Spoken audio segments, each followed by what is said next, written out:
आज का सबसे छोटा टॉपिक है अंग्रेजों के मैसूर से संबंध। 1761 ईस्वी में हैदर अली मैसूर का शासक बना और हैदर अली की मृत्यु 1782 ईस्वी में द्वितीय अंगल मैसूर युद्ध के दौरान हो गई। हैदर अली का उत्तराधिकारी उसका पुत्र था टीपू सुल्तान हुआ। 1787 ईस्वी में टीपू ने अपनी राजधानी श्रीरंगपट्टनम बादशाह की उपाधि धारण की और इसने अपनी राजधानी श्रीरंगपट्टनम में स्वतंत्रता का वृक्ष लगवाया और साथ ही जैकोबिन क्लब का सदस्य बना। अब आइए प्रमुख युद्ध, वर्ष और गवर्नर जनरल देखेंगे। प्रथम अंगल मैसूर युद्ध कब हुआ? 1767 से 1769, 2 साल युद्ध चला। इसमें कोई गवर्नर नहीं थे। द्वितीय अंगल मैसूर युद्ध 1780 से 84, इसमें वारेन हेस्टिंग्स थे। और तीसरे अंगल मैसूर युद्ध 1790 से 1792 कॉर्नवालिस। और चतुर्थ अंगल मैसूर युद्ध 1799 में लॉर्ड बेवेजली। इस युद्ध में मराठा हैदराबाद के निजाम एवं अंग्रेज की संयुक्त सेना मैसूर के खिलाफ लड़ रही थी।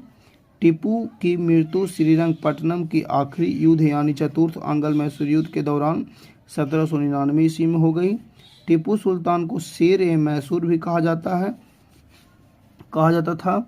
टीपू सुल्तान की राजशाही झंडे पर शेर की तस्वीर होती थी। 1760 ईस्वी में बंदीवास का युद्ध हुआ। 1760 में बंदीवास का युद्ध, जिसमें अंग्रेज ने सर आयरकुट के नेतृत्व वाली फ्रांसीसी सेना को पराजित किया। महत्वपूर्ण संधि देखेंगे। प्रथम अंगल मैसूर युद्ध मद्रास की संधि, द्वितीय अंगल मैसूर युद्ध मंगलोर की संधि और तृतीय अंगल मैसूर युद्ध श्रीरंगपट्टनम की संधि। देखो, प्रथम अंगल मैसूर युद्ध जो मद्रास संधि हुई थी 1769 में और द्वितीय मंगलोर की संधि 1784 में और तृतीय अंगल मैसूर युद्ध के श्रीरंगपट्टनम में 1792 ईस्वी में। अब देखिए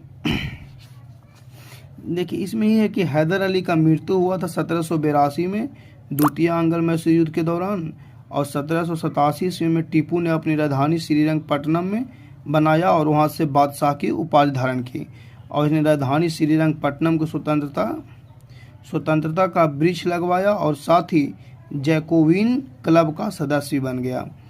और बाकी तो सब देखिए लिए। इसमें प्रथम, द्वितीय, तृतीय, चतुर्थ। प्रथम हो गए 1767 से 69 और द्वितीय 1780 से 84 और तृतीय 1790 से 92 और फिर चतुर्थ 1799। इसमें 3 गो में द्वितीय वारेन हेस्टिंग्स, कॉर्नवालिस और लॉर्ड बेवेजली। इसी युद्ध में मराठा हैदराबाद के निजाम